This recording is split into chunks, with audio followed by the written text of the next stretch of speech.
Hi, welcome back to the channel. Hope you're all good. So, you're ready to do your first big event, your first ultra, and you don't know what to pack. Well, we're going to go through the bits and pieces and the bits of kit that you will need and the bits and pieces that I like to use, okay? So, first of all, with any event, you need to have a look at the kit list entry, all right? So when you start an event or when you sign up for one, it will say your kit list. This is what you need to have on this particular race.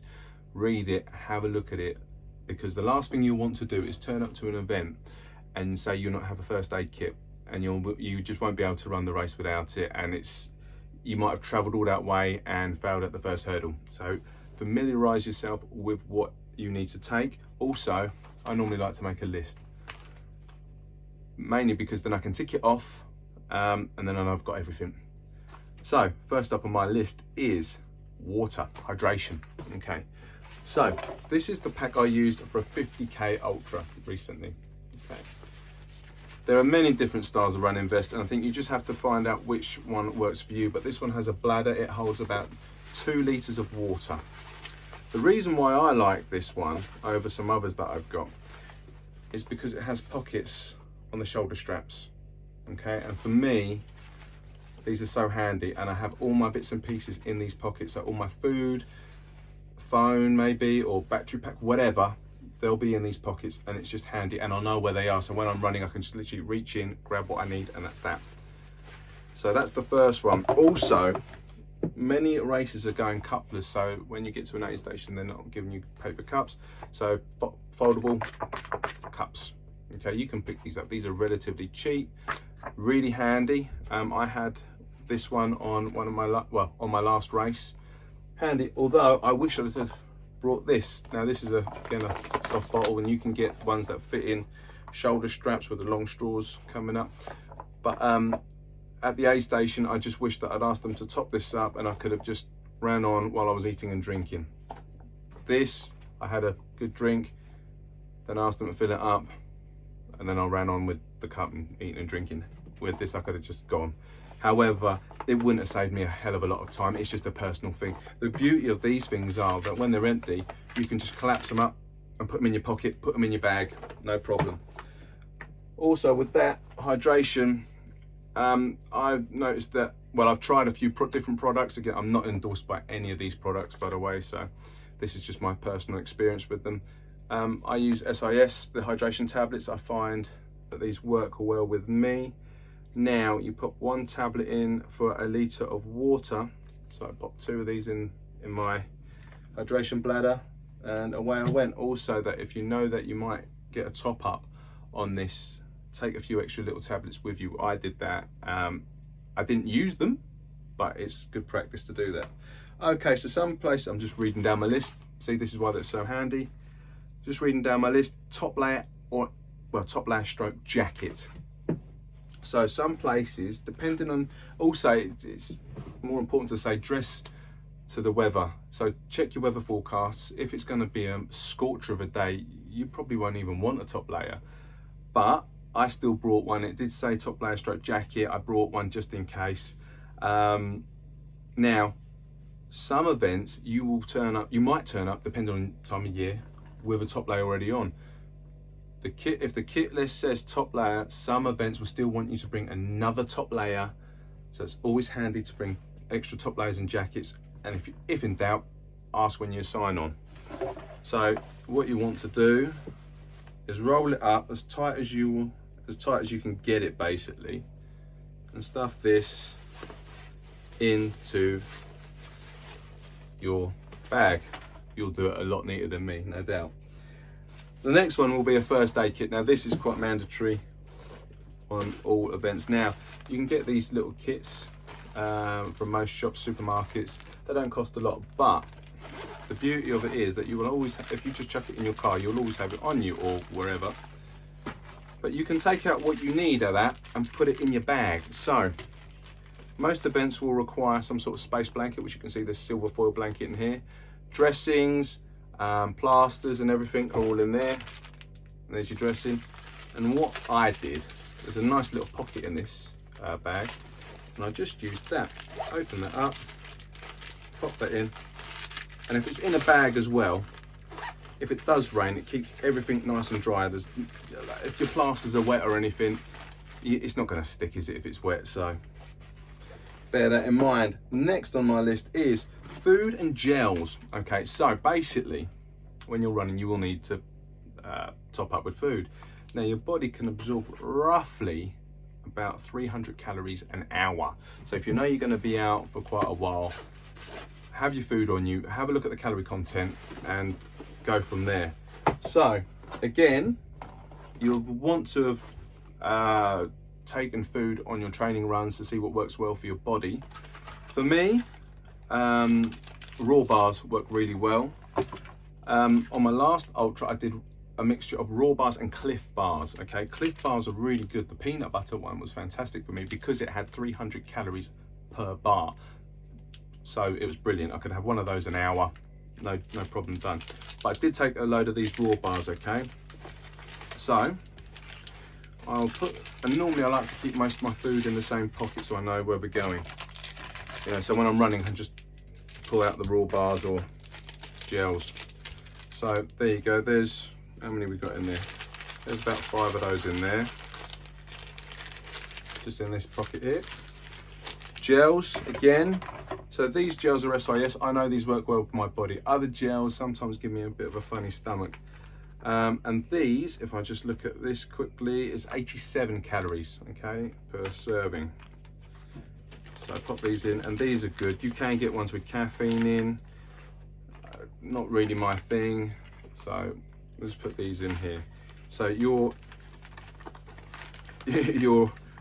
pocket here will be bulging with food. Okay, so that's in there.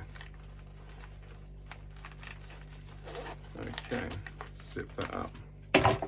Again, with that, little packets of sweets. These are always good as well.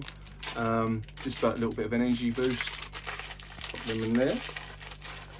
Next one up is hat or a buff style. Okay, there's your hat, lightweight. This is just one from a shop called Decathlon. Really good, really lightweight, breathable.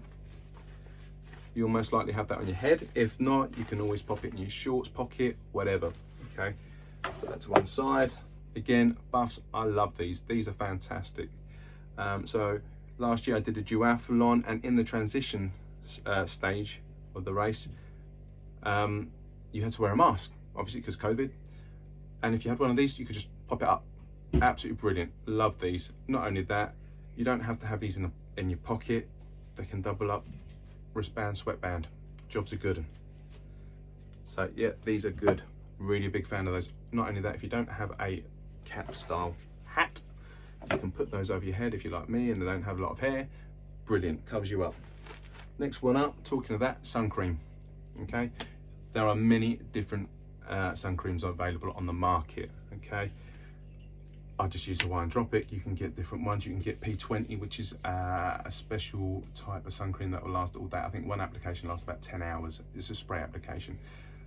I just use this one. It works for me. Okay, you're not there to top up a tan, you're there to race, but something is better than nothing. But yeah, have a little look how often you have to apply your sun creams as well. Okay, what's the next thing? Head torch. Yes. Head torch. Some races, depending on time of year, you will need a head torch. Sometimes you'll need 2 as a backup. Make sure they're charged up and ready to go for when you need them. This one's a decent one. It's not an expensive one, but it does the job. It works. I've run with this many a time in the winter. Again, you'll want to put that at the top of your pack so it's easy to get hold of. Next on the list is gloves. Again, you can get many different gloves. These are just some gloves I found. You'll either be wearing them, they can either go in your shorts pocket or in one of these pockets here. These are a bit bulky. These are more of your winter gloves, but they are good. Bag for phone. So what you want is some sort of bag, some sort of waterproof bag. It's just one of those sealed ones for sandwiches.